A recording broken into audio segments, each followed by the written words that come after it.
Assalamualaikum warahmatullahi wabarakatuh. Selamat datang di channel sahabat-sahabatan media. Alhamdulillah pada sore hari ini kita kedatangan tamu yang sangat luar biasa atau narasumber pada sore hari ini, yaitu yang pertama adalah kiai atau ustadz atau apa ini saya panggil nih, Yai aja ya. Yai Sismanto. Yai Sismanto SPD nih narasumber kita yang pertama yang akan membahas terkait nanti peran santri di Kutai Timur. Yang narasumber kita yang kedua, alhamdulillah sudah hadir di tengah-tengah kita juga. Di sini ada Muhammad Irfan SHI ya. Benar ya? Ustadz atau apa ini? Yai juga. Yai juga lah, santri. Siap. Jangan lupa saksikan terus ya live streaming kami di YouTube. Di sini ada YouTube-nya namanya buka aja di GP Ansor. Nanti kita akan membuat channel terkhusus untuk sahabat-sahabatan. Oke, kita langsung saja untuk berdiskusi santai Bang atau Yai. Berdiskusi santai terkait peran santri nih. Oh ya, saya sapa dulu lah. Gimana kabar Yai Sismanto? Ya, waalaikumsalam warahmatullahi wabarakatuh. Alhamdulillah nih, puji syukur, puji Tuhan, kabarnya baik. Siap. Apa kesibukannya nih Yai setelah ada pandemik nih? Duh, justru setelah ada pandemi ini malah tambah sibuk. Sibuknya apa nih? Iya, dari sisi tidak hanya dari sisi apa ya, kebiasaan, rutinitas, tapi juga kayak kegiatan-kegiatan yang sifatnya daring, online, baik dari sisi apa sosial, keagamaan dan kebudayaan ini juga tambah frekuensinya malah lebih meningkat. Lama lebih meningkat, tidak berkurang ya, iya, lebih meningkat ya. Iya. Kalau Yai, gimana Yai Irfan? Kesibukannya nih, kesehariannya apa saja? Ya alhamdulillah sementara ya masih seperti biasa kantor sama ya sedikit ada tetangga untuk majelis taklim. Dan insya Allah masih jalan, tetap dengan menggunakan protokol kesehatan. Tapi insya Allah kita berkeyakinan mudah-mudahan dengan adanya berjalannya terus kegiatan-kegiatan majelis taklim sebagainya, harapan kita mudah-mudahan semakin mempercepat minggatnya corona dari bumi kita. Amin ya Allah, semoga secepatnya ya. Untuk Yai Sismanto nih, kira-kira berapa tahun nih sudah mondok di mana saja? Ya. Alumni mana nih Yai Sismanto? Kalau ditanya mondok di mana atau berapa tahun, sungkan saya nyebut. Tidak apa-apa, ini supaya penonton kita bisa tahu. Kalau saya tidak salah hitung itu sekitar 17 tahun lah ya. Itu dimulai saya belum sunat. Jadi SD, karena di kampung saya itu pesisir Jawa, bagian utara, itu rata-rata orang yang berani sunat itu setelah lulus SD. Rata-rata SMP kelas 1, kelas 2 itu baru berani Sunat itu ya, iya. Ustaz ya? Padahal adik saya selisih 2 tahun dengan saya itu sudah minta terus. Disunat terus? Iya, minta sunat terus. Oh itu? Karena saya itu ya mungkin nggak terlalu berani, akhirnya ya mengikuti kemauan adik. Tidak hanya sunatnya, nikah juga gitu. Adik saya lebih duluan. Berarti kita belakangan ini nikahnya ini. Nikah sunat belakangan ya. Iya. Siap. Keselip. Jadi berawal tahun 91 sampai 2007 lah. Baik. Jadi saya itu sebenarnya tidak nyantri di tempat-tempat yang apa istilahnya ya, pondok-pondok yang karismatik atau pondok-pondok yang besar yang santrinya ribuan. Tetapi saya itu based on school ya. Jadi sekolah dulu, baru pondoknya nyari. Jadi kayak sekolah tapi pondoknya ngikut. Oh gitu. Nah, jadi yang pertama itu di daerah Kajen Pati. Kajen Pati itu di Jawa mana itu, Bang? Jawa Tengah. Jawa itu Tengah. 1 tahun. Siap. Kemudian di daerah Lasem, Rembang, itu 3 tahun. Kemudian SMA, nah, ini pindah di Kudus, ini juga 3 tahun. Nah, kemudian kuliah S1 S2, bahkan sampai lulus kuliah S2 itu 9 tahun di Malang. Jadi kalau nggak salah saya hitung itu sekitar 17 tahun. Tapi ya itu pondoknya tidak terkenal, nggak terlalu banyak ngaji, akhirnya ya hasilnya ya begini. Oke. Untuk Yai Irfan nih, sudah berapa lama mondok nih, terus mondok pesantren atau bagaimana nih Yai Irfan? Kasih maju aja dikit. Iya, supaya kedengaran suaranya. Jadi kalau bicara mondok, Mm-mm. kalau yang persis pesantren itu mulai dari saya masuk SMA 97 sampai saya lulus kuliah. Oh, Nah, lulus kuliah itu kebetulan lambat, sekitar 2007 baru lulus. Oke. Nah, itu dulu saking senengnya sekolah, Mm-mm. lulus. Alhamdulillah itu di Malang, saya di Malang. Di Malang ya. Berarti dari tahun 97 sampai 2007 juga ya. Iya. Mondok sangat luar biasa ini narasumber kita ini. Semoga teman-teman atau penonton semua bisa mengikuti jejak-jejak beliau-beliau yang ada di depan saya ini. Jangan diikuti. Bahaya kalau mengikuti kita. Orang-orang ini termasuk santri-santri yang nakal ya. Oke. Nah, ini kan kita merayakan kegiatan Hari Santri nih. Yai yang ada di depan saya nih. Dari pandangan Yai Sismanto nih, apa sih makna Hari Santri ini? Kenapa kita harus melaksanakan kegiatan Hari Santri ini? Mungkin terkhusus kepada Yai Sismanto, nanti bisa dijawab juga ke Yai. Ya silakan ya. Saya rasa ini merupakan apa ya? Ya dimensi sejarah yang saya kira perlu diluruskan ya. Oke. Bahkan orang tahu Hari Santri atau santri diakui secara nasional itu kan 2005 ketika awal-awal Presiden Jokowi memimpin kan begitu. Oke. Dan itu pun yang apa istilahnya yang menginisiasi adanya dekat aja mic-nya. Iya. Menginisiasi adanya Hari Santri. Banyak yang mengklaim ya, ada yang mengklaim memang kalau dari elemen ini sore ini saya baru saya tahu itu ada elemen dari gerakan kampus anak kuliah ya, ngaku dari GMNI. Nah, kemudian ada dari Jangan memang, disebutkan merek kayaknya ya.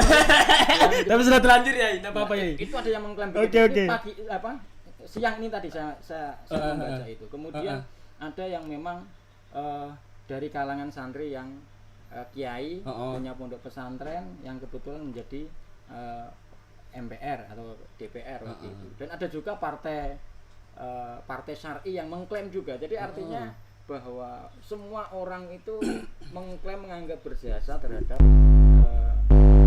Hari Santri.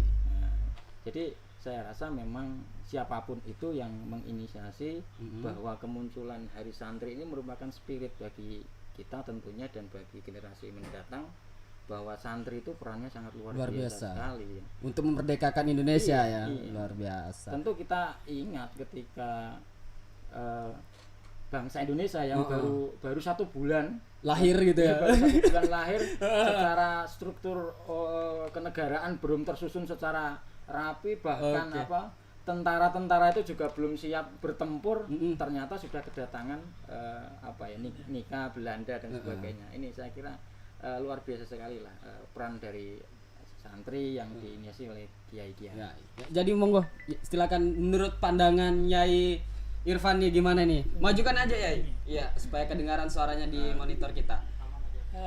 Jadi gini, sebelum kita mungkin membahas peran santri, saya ingin terlebih dulu mungkin sudah banyak dibahas di beberapa pertemuan. Kalau kita buka di Google, di artikel-artikel juga mungkin banyak penjelasan tentang santri.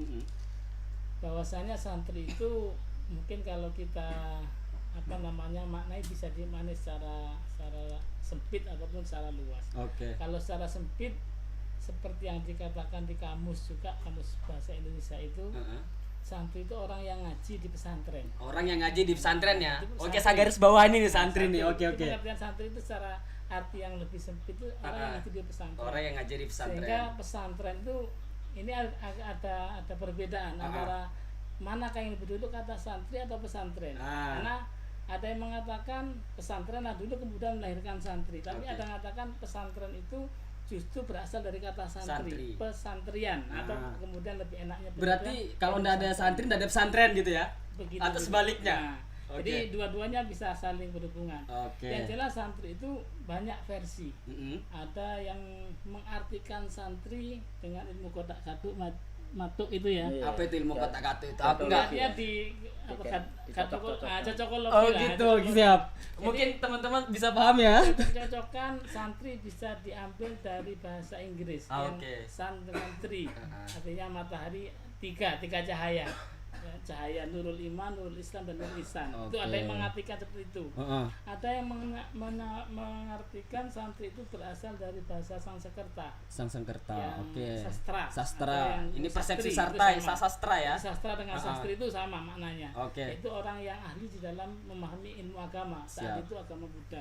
Karena memang Sanskerta itu lebih dominan waktu itu adalah dimiliki oleh agama Hindu Buddha saat itu. Ada kemudian santri itu dimaknai dari huruf-hurufnya. Sin itu apa? Sin misalnya safikul khair, orang yang menjadi pelopor kebaikan. Nun nasibul ulama dan seterusnya, itu sudah banyak diungkap. Tapi yang jelas ada keunikan tersendiri dari segi memaknai saja santri itu sangat beragam. Ini ternyata sangat sesuai dengan kondisi real. Ya. Bahwasanya santri itu modelnya itu sangat beragam.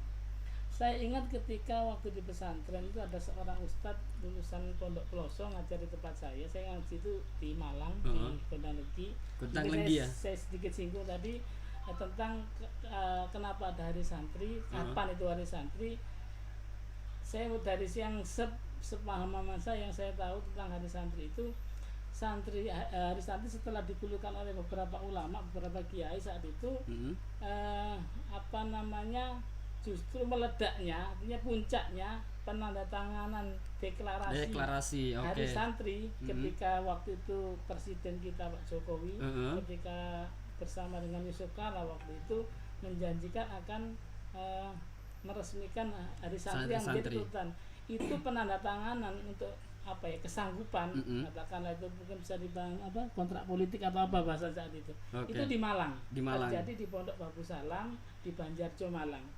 Lah pendamping Jokowi saat itu yang berada di sisi kanan kalau tidak salah, itu kebetulan guru saya. Siap. Jadi yang sekarang beliau menjabat sebagai Dewan Syuro PKB di Kabupaten Malang, Kiai Haji Amil Kholili.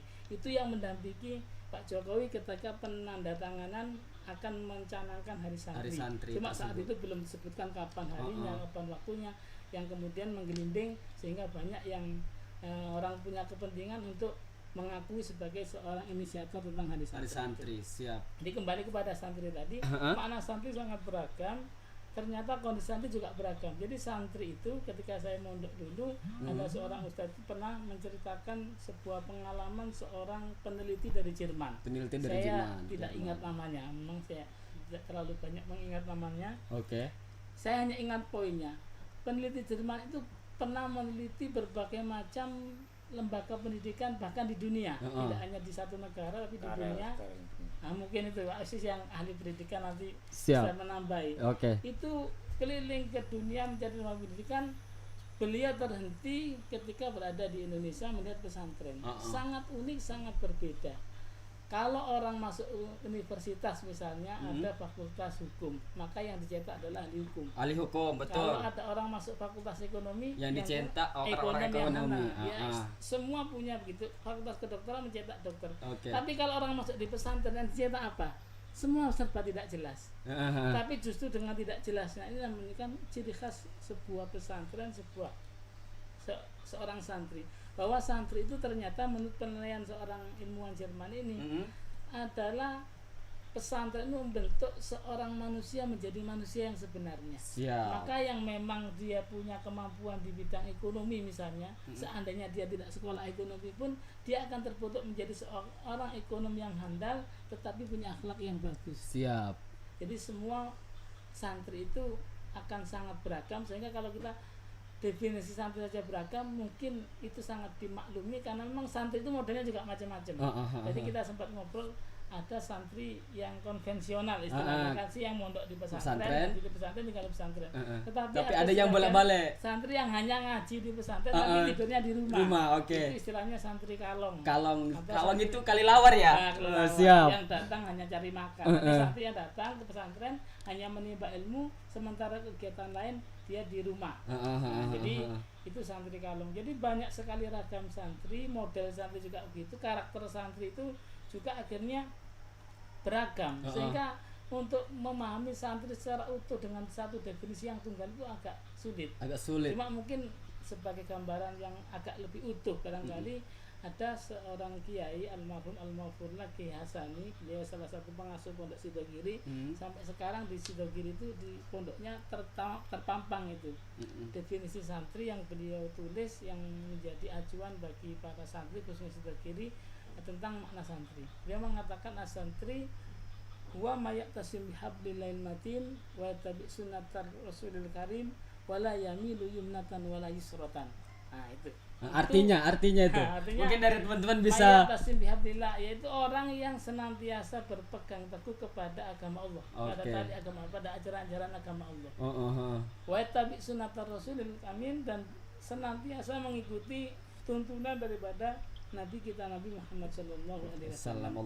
Wala yamilu yumnatan wala yusratan, dan dia istiqomah, tidak toleh kanan, tidak toleh kiri. Apa yang jadi tujuan? Tujuan adalah liillahi kalimatillah, dan menjadikan ridho Allah menjadi tujuan utama. Maka itu adalah santri yang sebenarnya. Dia sampai menyinggung hadza makna bisirrah. Ini makna didasarkan kepada sejarah. Jadi kalau melihat sejarah santri, ternyata santri itu adalah betul-betul orang yang sangat ingin meninggikan agama Allah, syiar-syiar Allah, dengan mengorbankan segalanya. Kita ingat seperti kayak keluarga besar Tebu Ireng, Kiai Hasyim Asy'ari wa Yai Wahab Hasbullah, yang kemudian kita kenang sebagai cikal bakal hari santri ini. Ternyata beliau itu adalah dari keluarga yang kaya raya. Bahkan tanahnya katanya itu di mana-mana. Dari daerah Surabaya itu sampai ke mana itu, hampir Gresik itu tanah beliau, kakeknya, mbahnya, masuk gitu. Bapaknya. Siap. Itu ternyata habis untuk perjuangan ketika termasuk mempelopori berdirinya Nahdlatul Ulama khususnya. Itu gitu. Jadi hartanya juga habis, waktunya juga habis, apalagi tenaganya mungkin sudah habis-habisan. Jadi oke, berarti santri itu persepsi yang berbeda. Kenapa harus dinamakan santri? Misalnya nih contoh, kalau orang di sekolah umum ya, sekolah SD itu kan enggak ada namanya, ya siswa biasa gitu. Kenapa kalau di pondok itu harus dinamakan santri? Apakah dia pakai kopiah aja, peci, sarungan, ngaji, atau bagaimana nih? Nah, ini banyak teman-teman atau sahabat-sahabat kita juga agak kebingungan nih, kenapa harus disebut dengan santri? Ya, laki-laki hanya istilah saja ya. Itu hanya istilah saja ya santri. Sama seperti di sekolah. Di sekolah itu kan sebenarnya kalau cari bahasa serapan atau bahasa dari yang betul kan murid ya. Iya, yang betul murid. Murid itu kan yang paling betul. Sekarang gitu berubah dari peserta didik. Jadi ini istilah dari mana kan gitu. Nah, sementara santri juga begitu. Jadi hanya sekedar istilah saja. Ya memang kalau dahulu karena orang terbiasa menyebut santri gitu. Bahasa dari Sangsakerta, dari bahasa Sahastri, akhirnya orang kemudian gampang menyebut dengan istilah santri gitu. Kemudian melanjutkan apa yang disampaikan oleh ini kiai saya ini, Kang Irfan ini. Luar biasa. Jadi memang kalau memang based on penelitian Carol Sterling itu ya, memang ketika masuk ke ranah pesantren ini memang ada keunikan sendiri. Memang sangat unik sekali karena dilihat dari bajunya ya tidak perlente, biasa sarungan, bahkan sarungnya itu kadang-kadang nggak diganti-ganti ya Ustaz. Iya, bergelombang. Kopiahnya kayak ya. Ini gara-gara saya bawa gini kan, jangan-jangan nanti diganti GP Ansor. Oh iya. PR buat ketua GP Ansor ya. Harusnya tahu nih GP Ansor kopiahnya nih masih belum ganti, harusnya tahu. Oke. Jadi agak unik memang, tapi kemudian banyak orang pakar pendidikan mengatakan sebenarnya institusi pendidikan yang paling ideal tidak hanya berbicara masalah kognisi tetapi juga afeksi. Ini yang paling ideal adalah pesantren. Ini diakui oleh pakar pendidikan dimanapun berada. Idealnya di mana nih, Kang? Jadi begini, kalau kita bicara tentang pendidikan yang kita kenal, pendidikan. Kalau dulu kan sebenarnya kita kenal kan pedagogi ya, pedagogi. Tetapi kalau saya ceritanya akan melebar. Tapi singkatnya begini, dahulu sebelum istilahnya Rusia belum bisa meluncurkan astronotnya ya ke luar negeri, ini masih adem ayem aja. Jadi pendidikan itu istilahnya pengajarannya itu ya melalui bagaimana mendidik, tidak hanya transfer of knowledge tapi juga transfer of value. Tapi begitu ada astronot Rusia yang sudah bisa terbang ke angkasa, akhirnya apa yang dilakukan oleh Amerika, bagaimana sistem pendidikannya bisa mengejar ketertinggalan itu. Sehingga yang awalnya pedagogi kemudian berubah menjadi education, menjadi pendidikan. Nah, jadi ini disitulah yang kemudian akhirnya banyak menabrak istilahnya idealisme dari institusi pendidikan. Di situ juga istilahnya tidak menutup kemungkinan juga pondok pesantren. Tetapi kemudian diteliti, dikaji ulang, kemudian ternyata memang itu yang menarik karena tidak hanya 5-6 jam bertemu tatap muka, tetapi di institusi pesantren itu mengenal istilah 24 jam. Ya, jadi santri dibina, diasuh oleh sang guru, sang kiai ini 24 jam. Sehingga kemudian ini coba untuk diadaptasi oleh para orientalis yang begitu, oleh para pengembang pendidikan dengan istilah boarding school, dengan ya semacam yang kita kenal lah, pondok modern. Ini kan sebenarnya hanya pengembangan inovasi-inovasi saja.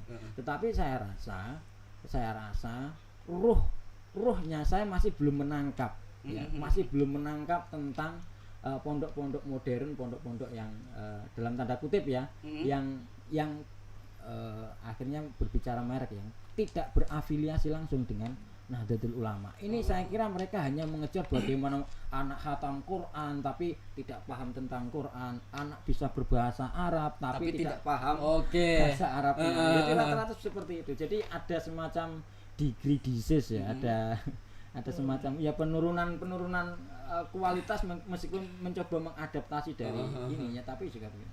Tapi saya rasa saya lebih, karena memang mohon maaf ya, bukan saya berarti mengunggulkan, karena saya memang berasal dari pondok yang memang kampungan ya, pondok yang kampung. Jadi tadi kalau kiai saya bercerita, Kang Irfan cerita kalau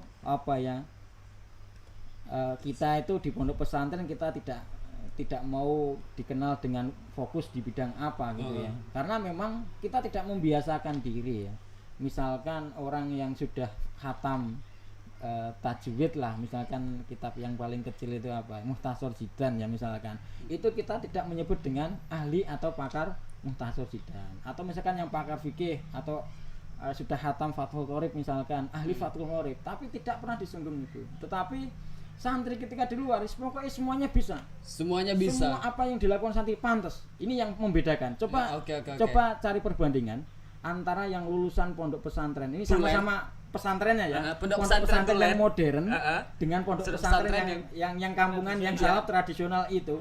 Loh, santri yang tradisional disuruh ngarit, iya pantas. Coba loh, suruh ngarit ya pantas, suruh ngedos, kok ngedos? Itu apa ya? Ngedos itu apa itu? Ngedos anu padi itu ya? Iya. Sebenarnya saya bukan anaknya petani, jadi mohon maaf bahasa-bahasanya saya kurang begitu paham, kurang familiar, tapi sering dengar teman-teman yang sebaya saya waktu itu. Nah, jadi ya gitu, suruh ngedos pantas, suruh ini pantas semua. Tetapi anak-anak yang lulusan pesantren yang modern. Ini dengan misalkan saya inovasi-inovasinya inovasi itu bahkan standar tidurnya harus misalnya minimal kelas melati bintang 2. Ini saya rasa tetap memanjakan anak dan tidak seperti yang santri-santri yang kita kenal. Oh gitu. Jadi gini, kebanyakan juga termasuk saya ini berpikir gini nih. Apa sih bedanya, apa sih keunggulannya dari pesantren dengan kurikulum yang ada gitu loh. Misalnya kalau kurikulum yang di sekolah dasar itu kan ada bahasa Indonesia, ada pelajaran umum gitu. Kalau di pesantren itu setahu saya, kalau salah tolong diperbaiki nanti. Kalau setahu saya itu kan ada pembelajaran akidah akhlak, di situ kan ada pembelajaran Quran hadis lain sebagainya. Nah, secara moral memang ya, secara akhlak kita belajar dari pembelajaran itu. Tapi kalau secara kita melihat sekarang era globalisasi ini sangat luar biasa canggihnya. Apakah ini tidak ketinggalan teman-teman santri atau sahabat-sahabat santri kita untuk membahas itu gitu. Sedangkan yang sekolah umumnya itu dia sudah bisa menciptakan apa gitu, sedangkan kita masih berfokus untuk ya ngaji dulu lah lain sebagainya. Itu bagaimana pandangan seperti itu supaya teman-teman di luar sana bisa mengerti gitu loh. Supaya juga menarik, oh ternyata santri juga bisa menjadi orang modern. Santri juga bisa menciptakan hal-hal yang luar biasa gitu loh. Ya, jadi begini, kalau kita bicara santri itu kan bagian kecil dari pesantren. Pesantren itu adalah NU kecil lah. NU kecil, NU dalam skup yang lingkup kecil yang begitu. Sementara NU yang kita kenal dengan skala yang besar ini kan bahkan diterima di akseptabilitasnya tinggi ya. Bahkan kita sudah memiliki pengurus cabang istimewa di berbagai negara. Kalau tidak salah hitung 26 atau 27 di negara itu membutuhkan NU. Artinya bahwa dengan model selengean, dengan model yang amburadul kayak gitu, ternyata ini menjadi sebuah hal yang solutif. Kata Bu Tejo itu menjadi hal yang solutif ya. Solutif. Tapi orang tahu, makanya selalu menarik tiap tahun banyak penelitian, banyak jurnal yang mengkaji masalah pesantren pengajian, yang mengkaji masalah NU dan tidak pernah habis, dan itu selalu ditunggu-tunggu oleh banyak orang ya. Tapi kalau saya melihat begini, ada yang sebenarnya ya terlepas dari ini ya, karisma sang kiai ya. Ini cerita guyon aja ya, guyon aja. Biasanya itu kiai santri-santri yang jadi, itu rata-rata santri-santri yang dalam tanda kutip yang nakal-nakal, yang beling-beling. Itu yang jadi ya istilahnya. Ya. Rata-rata yang jadi begitu. Ini contoh. Apa sih faktornya ini? Ya ini kok bisa gitu ya? Nanti kita coba explore. Yang nakal-nakal ini jadi. Ini bahkan Gus Dur sendiri dalam bukunya ini menulis tentang ini. Gus Dur itu sebelum jadi ketua pondok itu pernah jadi kepala keamanan. Dia. Jadi Gus Dur ini tuh kalau apa istilahnya karir di pesantrennya itu mirip dengan saya. Saya sebelum jadi lurah pondok itu jadi kepala keamanan dulu. jadi apa ya istilahnya itu sampai keamanan itu kan tugasnya bagaimana supaya santri-santri disiplin, bagaimana santri-santri itu manut. Tapi ada santri-santri yang dua blok itu. Akhirnya apa? Tanpa sepengetahuan kiai gitu ya. Ini dalam umurnya Gus Dur ini, tanpa sepengetahuan kiai, ini santri dua blok. Jadi ini mohon maaf, santri ini kegiatannya itu sukanya itu nyuli celana dalam perempuan ya. Ini mohon maaf. Ini nyuri celana dalam perempuan. Pondok Putri. Pondok Putri. Lah, akhirnya apa? Diingati bola-balik enggak dua blok begitu. Akhirnya keamanan ini mengambil sikap tanpa diketahui oleh kiai, akhirnya ini dipulangkan ini. Nah, begitu tiba-tiba kiainya nyari loh. Si A tadi mana kok nggak ada gitu. Wah, ini kan bingung, akhirnya kan mencari, akhirnya dipulang kembali. Ternyata santri yang begini ternyata diriwayatkan kemudian menjadi kiai besar, murid santrinya tuh 5.000-an. Kalau cerita masalah hal-hal yang nakal ini banyak sekali. Hal-hal yang konyol ya. Saya sendiri punya teman, ini belum cerita tentang saya. Ini teman itu ya sukanya ngintip cewek.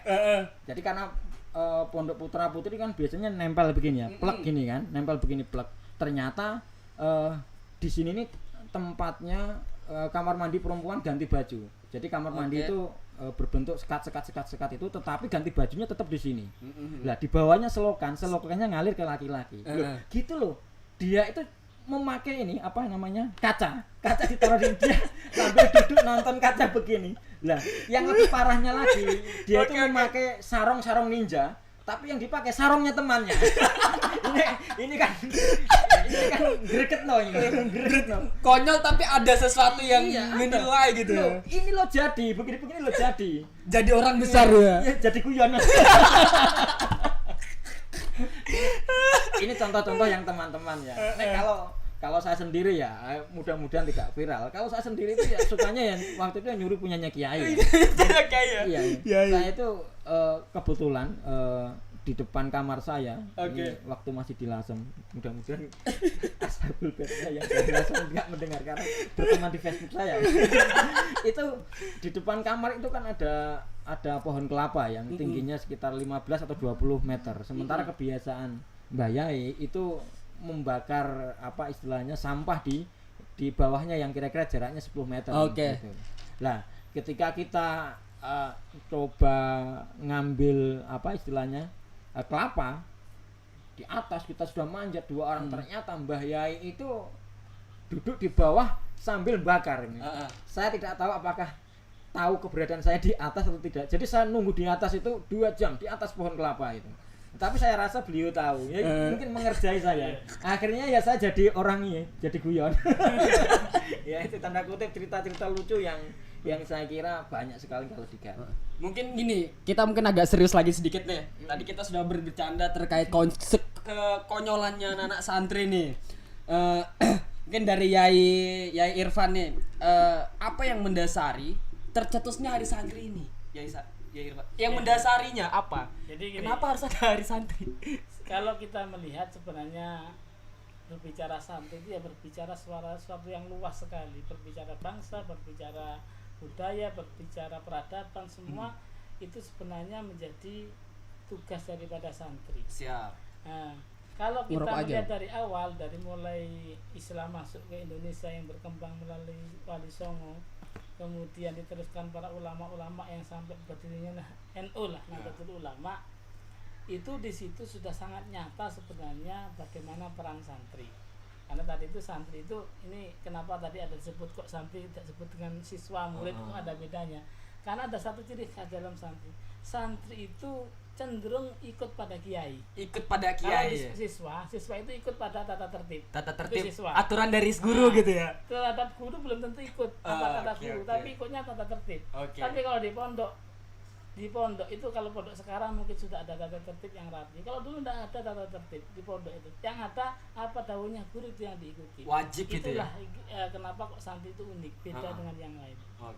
Jadi kalau kita melihat santri, bagaimana santri itu berperan sekian luar biasa, mulai dari masa penjajahan, kita lihat banyak pahlawan-pahlawan itu yang mereka backgroundnya adalah santri. Yang mungkin paling mencolok, paling kita kenal adalah beliau Pangeran Diponegoro, yang sebenarnya nama aslinya adalah Abdul Hamid. Beliau seorang santri tulen, seorang pengamal thariqah bahkan, yang begitu gigih sampai membuat Belanda itu pusing. Sebegitu hebatnya peran santri, tetapi ketika Indonesia sudah merdeka di awal-awal setelah sekian periode, justru santri itu seolah-olah dianggap sesuatu yang tidak ada, tidak dilihat perannya, bahkan dilupakan di dalam pelajaran-pelajaran sejarah. Tidak ada istilah-istilah bagaimana peran santri. Padahal kalau kita melihat peran santri itu luar biasa ya, secara nasional, bahkan mendunia. Nah karena itulah kemudian merasa sangat perlu. Ini juga terkait dengan ini yang membuat kadang-kadang di kalangan santri itu, kenapa santri itu kalau kita melihat ya, tadi ada semacam unek-unek sampean itu, apa santri itu cuma ngaji kitab sementara sudah kemana-mana, apa enggak ketinggalan? Tidak, saya yakinkan tidak. Santri ngaji yang seperti itu adalah sesuatu yang sangat sulit sebenarnya. Di awal itu ada sulit, kemudian menjadi biasa, ada sangat mudah. Kalau santri mau belajar bahasa Inggris, di pondok saya itu ada anak yang tidak pernah belajar bahasa Inggris. Sekolah, tapi tidak ngerti bahasa Inggris, tidak senang bahasa Inggris. Dia hanya ngaji kitab, baca kitab, ya sekolah-sekolah biasa, karena sekolah pondok saya juga ada sekolah. Tapi begitu sekolah, kemudian dia rajin sekali mempelajari kitab, rajin untuk mempelajari ilmu-ilmu yang di pesantren, kegiatan di pesantren rajin. Tetapi untuk bahasa Inggris saat itu nggak tertarik. Begitu kemudian disampaikan bahwa pentingnya bahasa Inggris sebagainya, ada beberapa yang tertarik. Lalu kemudian dikasih pendaftaran. Ada sebelumnya beberapa santri yang diutus ini ngaji di sekolah di mana, kampung Inggris di Pare. Oh, di Pare. Ya, hanya di 4 Pare. bulan mereka belajar. 2 orang diutus, 2 orang. Ini salah satu yang sekarang menjadi menantu di pesantren itu. Itu diutus 4 bulan. Setelah pulang hanya belajar 4 bulan, padahal backgroundnya kalau dibandingkan dengan saya mungkin veteran saya bahasa Inggrisnya jauh sebenarnya. Akhirnya mereka diutus ke 2 orang, diutus ke Pare, belajar selama 4 bulan. Begitu pulang ke pesantren langsung dikasih tugas, kerjakan anak ini. Dalam waktu kurang dari 1 tahun punya kamar yang isinya tidak kurang dari 30 orang yang wajib bahasa Inggris. Itu setiap minggu ada kegiatan discussion forum yang durasinya hampir 2 jam, yang dari awal MC sampai terakhir doa semuanya menggunakan bahasa Inggris. Jadi ini ini berdasarkan SK BOP terakhir yang mendapat bantuan 25 juta ya. Per pesantren. Per pesantren. Jadi dana Covid mereka dapat bantuan 25 juta, kalau MDT Madrasah Diniyah Takmiliyah dapat 10 juta, TPQ dapat 10 juta. Rame-rame sekarang mereka mencairkan. Bahkan Sangatta Utara ini sampai dibuat jadwal untuk mengambil karena mungkin seumur hidup itu, yaitu di Sangatta Lama itu, kemudian di mana ini pesantren Hidayatullah, kemudian ada di pesantren Gang Family itu PIG, satunya lagi kalau nggak salah pesantren Budi Luhur kalau nggak salah ya, yang punyanya LDI kalau nggak salah ya. Ada 4 hal itu. Kemudian saya juga melihat bahwa peran apa ya, jadi gini, sebuah pesantren itu akan kuat, akan besar, santrinya banyak, itu ketika ada peran karismatik dari kiai. Ya, peran kepemimpinan kiai ini yang paling penting. Nah, sementara kalau kita lihat di Kutai Timur, mohon maaf tanpa menyebut nama, tanpa mengecilkan peran beliau-beliau yang sudah mencoba untuk mengembangkan pesantren ini masih belum muncul karismanya ya. Karisma terkhusus dari yai ya. Jadi kiai itu rata-rata ya meskipun banyak ya tipologi kiai ya, tapi rata-rata kiai-kiai yang agak ini adalah tipe-tipe kiai yang karismatik. Karismatik yang jarang muncul ke publik. Sementara sekarang itu kan ada banyak model kiainya dulu. Ada kiai ya yang dilabeli oleh pemerintah misalkan. Kalau sudah jadi pengurus misalkan ormas kayak MUI misalkan, akhirnya pasang kiai. Dikasih kiai misalkan. ini label kiai ya. Sudah dapat SK dari MUI akhirnya dipasang kiai. Padahal yang namanya kiai itu kan apa istilahnya ya? Apresiasi dari masyarakat. Iya betul. Misalkan dia punya santri, dia punya pesantren seperti itu. Ini asal dapat SK sudah dipasang kiai. Makanya saya itu belum berani masang kiai kalau saya belum punya pondok. Saya kira sudah punya label dari MUI. Ya belum. Saya nggak pengurus. Kemudian kalau misalkan pesantren, kalau nggak bisa bangun, terpaksa bangun pesantren itu virtual. itu model. Ada model kiai yang aktif di percaturan politik ya seperti ini saya kira karismanya juga kurang. Ya bisa nyedot suara tapi kurang. Jadi kalau saya melihat di Kutim khususnya kepemimpinan kiai atau karismatika dari seorang kiai ini yang belum ada pondok pesantren. Tapi pondok pesantren NU dalam tanda kutip, dia disebut pondok pesantren NU minimal, ada minimal ya. Ada minimal. Itu kalau masih mengkaji kitab fikih Fathul Qorib. Kalau masih minimal itu kitab minimal ya. Syukur-syukur bisa Fathul Wahab, Fathul Bari yang di Kemenat gitu. Itu beda. Bukan kitab. Itu beda. Itu pejabat di Kemenat. Ini syukur-syukur Fathul Wahab ya. Jadi sensor ya teman-teman. Ya, jadi ya itu minimal itu. Sementara itu tadi di awal kan saya berbicara tentang masalah adaptasi pesantren yang Oke. kemudian menjadi pesantren pesantren modern. Ini tidak ada standar minimal ini kan gitu. Bahkan ada yang model-model pesantren yang kejadukan atau kesaktian. Jadi pokoknya dapat ilmu dari Sunan Kalijogo, dapat Sunan dari mana itu kemudian sakti nggak ngaji.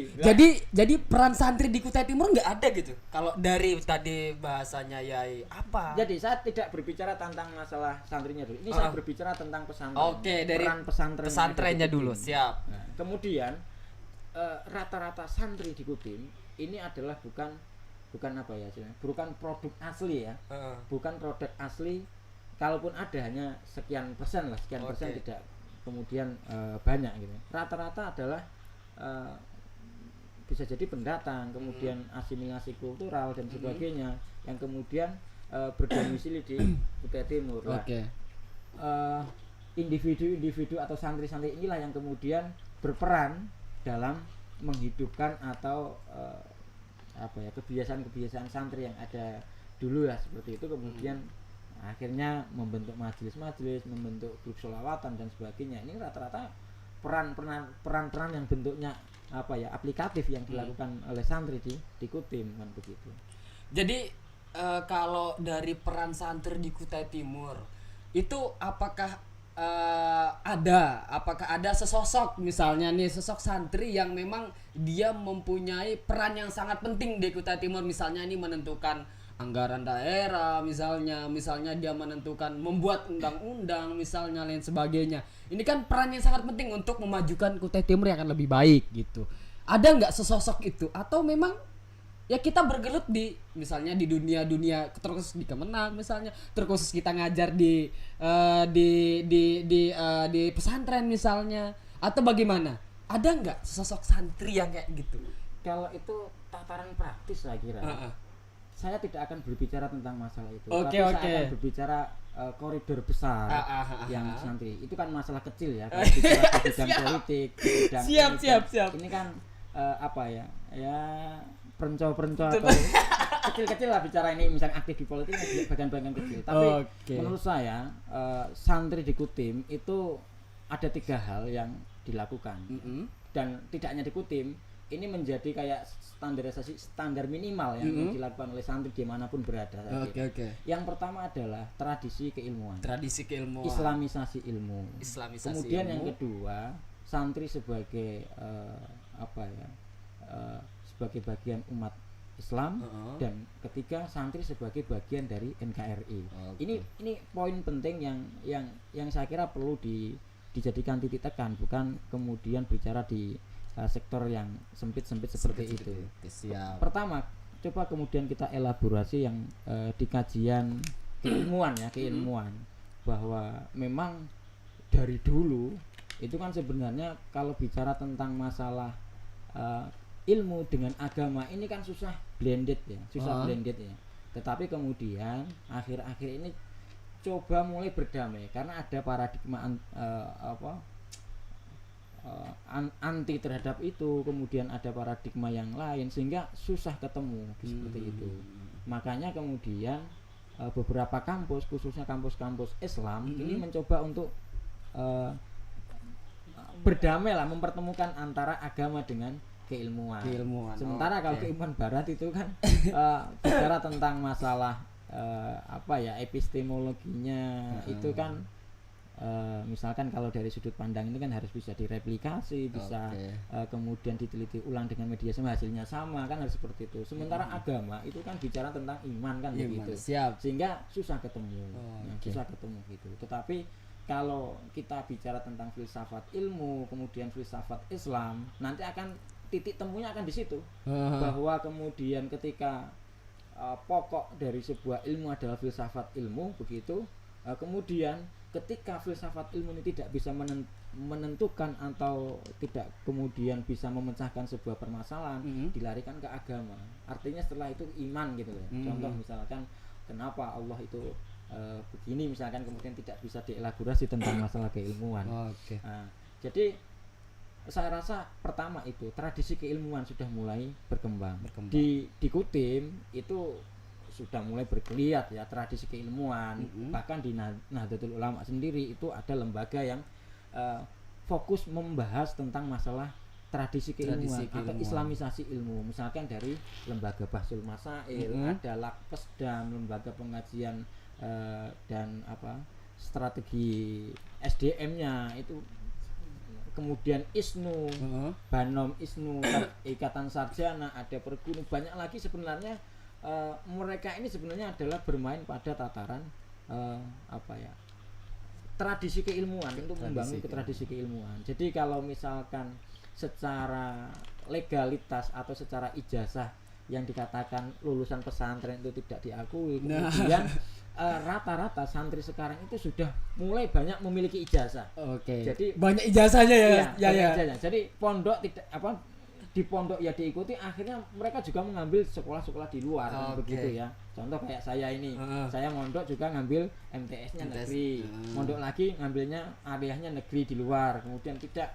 Nah, dan kemudian ada juga pondok-pondok yang mengembangkan membuat sistem pendidikan sendiri. Kata sistem pendidikan mu'alimat, misalkan di mu'alimin mu'alimah di Jombang ada misalkan, kemudian dan akhirnya sekarang sudah mulai diakui. Gontor sekarang sudah diakui ijazah santrinya atau produk dari pesantren itu sudah diakui oleh negara. Itu satu tradisi keilmuan. Yang kedua adalah santri sebagai bagian dari umat Islam atau umat beragama. Sebagai seorang kaum muslimin tentu tahu bagaimana dia bertindak, bagaimana dia berpikir, baik sebagai individu muslim atau ketika berdialogis dengan sesama orang lain. Saya singkat saja. Kemudian yang terakhir, bagaimana santri ini menjadi bagian dari dari NKRI.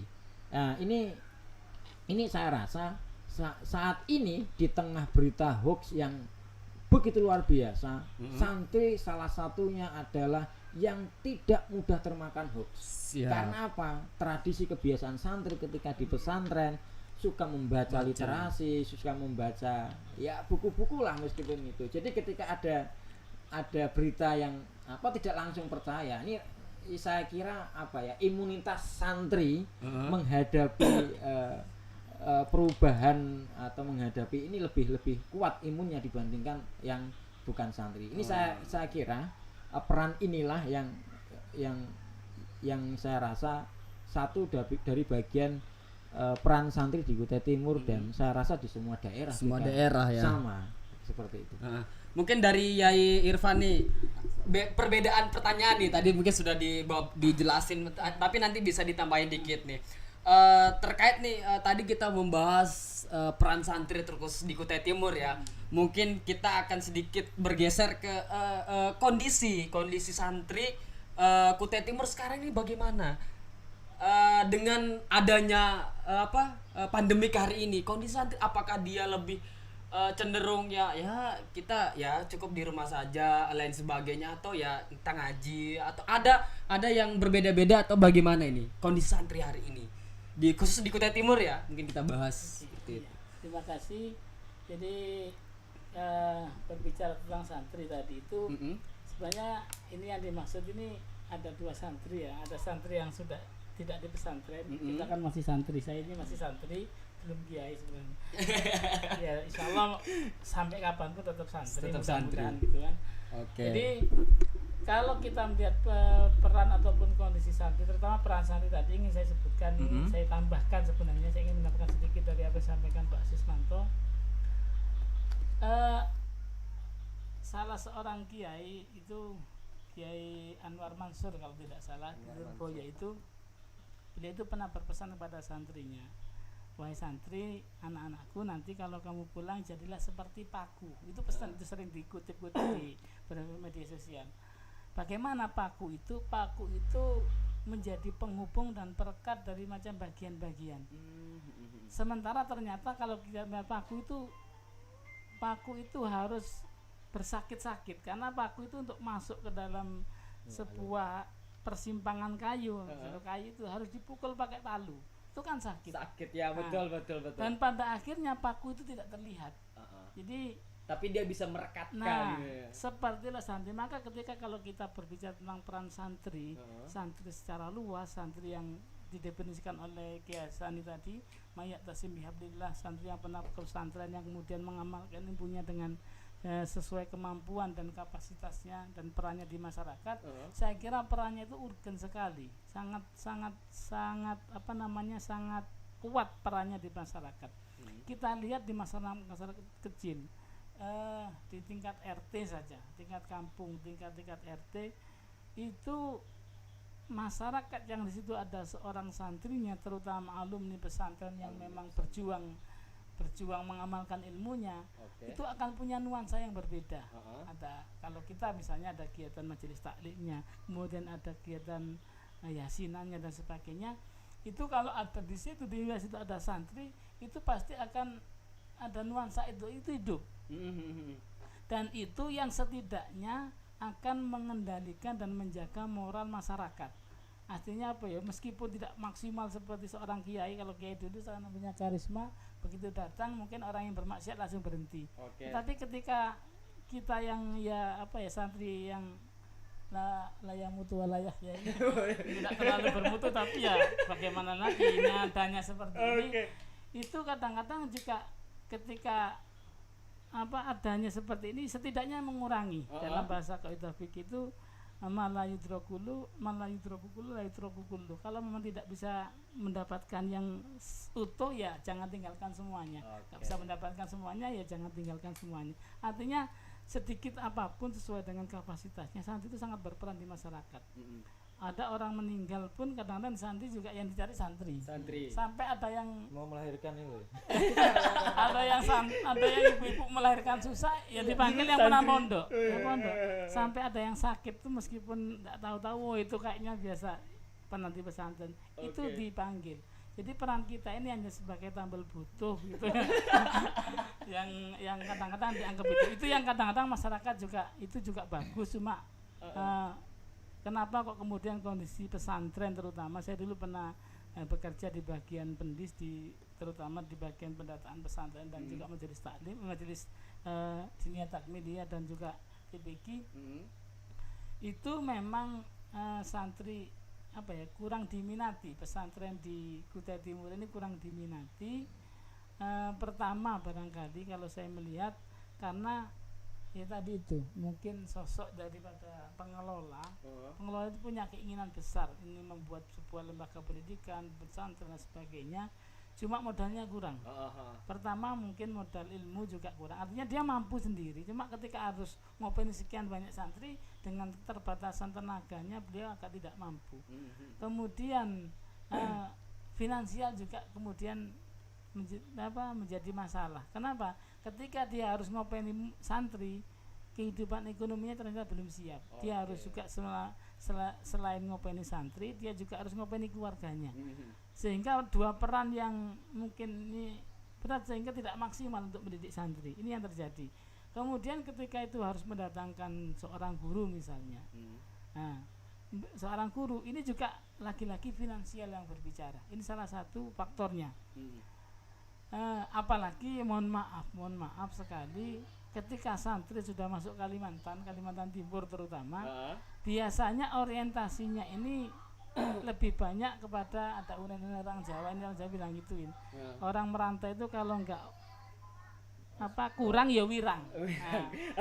Kalau enggak kurang itu wirang. Artinya kalau tidak karena kekurangan, baik kekurangan ekonomi, kekurangan yang lain-lain, itu karena ada penanggung rasa malu, ada gengsi yang luar biasa sehingga dia harus meninggalkan kampung pergi merantau. Termasuk santri itu juga diantaranya seperti itu. Ada santri yang merantau itu semata-mata karena dua ini, karena wirang atau kurang. Mungkin karena kalau di sana lapangan kerjaan susah, mencari penghidupan susah, akhirnya merantau. Nah, tujuan yang seperti ini dari awal itu kemudian ini mempengaruhi terhadap perjuangan.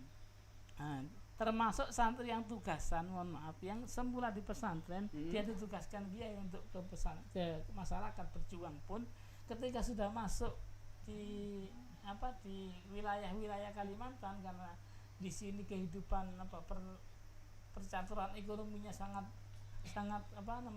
cepat sekali, ini sering terpengaruh.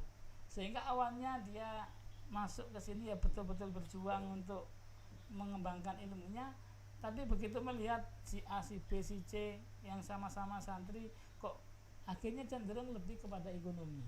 Nah, sehingga kecenderungan inilah yang kemudian mengurangi perannya untuk mengembangkan santri. Apalagi di masa seperti ini ada beberapa pesantren yang dengan adanya pandemi justru bersyukur, ada yang bersyukur sebagian. Kenapa bersyukur? Kenapa? Ya, akhirnya santri itu ya dilokalisir di situ, dia lebih banyak seperti santri betulan. Jadi Al-Ma'arif itu meskipun begitu juga disebut pesantren ya, ada sekitar 20 hampir 30 santri yang di sana. Saya pernah sempat ada di sana itu hampir 1 tahun. Itu Ngajar ada itu ya. 12 anak santri, itu betul-betul tidak sama dengan di Jawa. Kalau di Jawa itu sudah budaya dan peradaban untuk santri sama kiai itu sudah sangat terbentuk. Sehingga tanpa bilang begini-begini anak itu ngerti bagaimana menghadapi seorang gurunya, itu paham. Secara lingkungan sudah bisa mendidik mereka. Tapi ketika di sini santri itu ya kiainya ya dianggap kayak temannya. Kayak temannya. Padahal kita itu di dalam pesantren itu ada saat-saat tertentu yang kiai itu harus dihormati. Ya, karena kiai itu sebagai penerus ajaran, pembawa ajaran daripada ajaran Rasulullah SAW. Sehingga ketika dia berperan seperti ini dia harus dihormati. Tetapi ada saat-saat tertentu seorang kiai itu juga harus menjadi kawan, menjadi teman, bahkan kadang-kadang juga menjadi pembantu. Karena kiai kadang-kadang juga harus bersihkan lingkungan pesantrennya, sambil juga mengajari santrinya. Tetapi peran-peran seperti itu, jadi ngajar di sini itu betul-betul berat. Saya beda merasakan ya? beda dengan ketika saya misalnya di Jawa yang sudah terbentuk. Tapi ada pesantren, saya contohkan misalnya di Ma'arif yang ketika di masa pandemi ini justru anak yang dilokalisir itu tidak keluar kemana-mana karena pandemi. Kemudian lebih banyak materi-materi pelajaran agama yang disampaikan, sehingga malam ini pesantren betulan kan gitu. Berarti ada hikmah dari pandemi ini ya. Tapi yang lain-lain ada beberapa pesantren juga santri-santri yang mondok baik di pondok di Kutim maupun di luar Kutim yang sampai hari ini belum bisa kembali ke pesantren karena pandemi. Itu ada sebagian yang masih belajar via online, tetapi ada yang memang betul-betul tidak belajar. Itulah kondisi kita yang mungkin kita sudah 1 jam ya, tidak terasa kita sudah berbicara 1 jam terkait Hari Santri. 1 jam ini ya, Bang Alia. Tidak terasa kita sudah berbicara Hari Santri selama 1 jam. Padahal kita pingin ngomong-ngomong lagi nih karena seru nih. Terkait santri ini banyak. Mungkin nanti season selanjutnya kita buat kapan-kapan bisa. Kapan-kapan kita bahas santri kekonyolan gitu kan. Benar-benar kita bisa bahas itu. Nah, sebelum saya tutup podcast pada sore hari ini, mungkin dari 2 narasumber kita minta tanggapan atau pesan untuk terkhususnya santri-santri yang ada di Kutai Timur, pesannya bagaimana, terus maunya bagaimana untuk santri untuk lebih bisa apakah tetap fokus belajar dan sebagainya. Mungkin dari Yai Sismanto untuk pesan dan kesannya lah gitu. Untuk terkhusus santri di Kutai Timur. Ya, sebagaimana kebiasaan dan adat seorang santri ya, dan juga menjadi adab bagi seorang santri. Sampai kapanpun kita akan tetap sebagai santri, meskipun berperan menjadi seorang kiai, berperan menjadi seorang dosen, berperan menjadi seorang bupati dan sebagainya, tentara ataupun polisi. Jadilah polisi yang santri, jadilah bupati yang santri, jadilah akademisi yang santri, jadilah anggota DPR yang santri. Saya kira kalau semuanya sudah membudaya seperti itu, saya rasa banyak masalah-masalah di negara kita akan segera terurai. Mungkin dari Yai Irfan gimana pesan dan kesannya untuk teman-teman kita santri di Kutai Timur? Baik, jadi saya ingin pesan pada santri, berarti pesan pada diri saya sendiri sebenarnya. Gelat kamera itu tadi ya, supaya bisa dilihat kan. Jadi pesan pada saya mudah-mudahan saya selalu ingin menampilkan diri saya sebagai orang santri, karena saya berharap saya ingin diakui sebagai santri. Sampai akhir hayat saya tetap diakui santri. Amin. Jadi Di dalam jiwa seorang santri selalu mendapatkan perintah baik secara umum secara khusus dari seorang guru. Nah, mari kita ya sebagai santri ini menjalankan apa yang menjadi cita-cita kiai-kiai kita, guru-guru kita, tugas yang diamanahkan oleh guru-guru kita, kiai-kiai kita, menjaga keilmuan kita, meneruskan dan menyebarkan ilmu kita semampu yang kita miliki. Kemudian juga terutama mari kita kembali kepada apa yang diajarkan kiai-kiai kita, bahwa mencintai tanah air kita, negara kesatuan Republik Indonesia ini adalah sebuah hal yang mesti ada pada dalam jiwa setiap santri. Karena dengan damainya Indonesia, dengan damainya NKRI ini akan menjadikan kita bisa mengembangkan keagamaan kita, bisa mengembangkan keilmuan kita dengan juga dalam kondisi yang damai. Mungkin ini yang menjadi pesan terutama. Dan jangan lupa selalu bersabar dan menyambungkan tali silaturahim secara rohani kita dengan para guru-guru kita. Saya kira itu pesan untuk para santri, khususnya untuk saya sendiri. Terima kasih. Ya, terima kasih narasumber kita yang kedua lagi. Sorry, narasumber kita yang berdua orang ini sangat luar biasa ya. Ini Padahal yang utama. padahal saya ingin berbicara lagi nih terkait santri nih. Gitu. Mungkin dengan waktu yang singkat juga, mungkin nanti kita buat season-season selanjutnya. Sebelum saya tutup, semoga teman-teman di luar sana atau sahabat-sahabat di luar sana bisa tonton live streaming kami.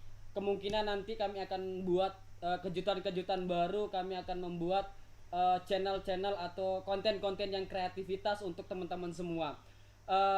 Pesan tadi saya bisa saya tangkap adalah satu, santri itu harus cinta dengan Indonesia ya. Santri harus cinta dengan Indonesia. Bukan santri saja, semua kita harus cinta dengan Indonesia. Mungkin itu yang bisa saya sampaikan. Sekian dari saya. Wallahu muwaffiq ila aqwamit thoriq. Assalamualaikum warahmatullahi wabarakatuh.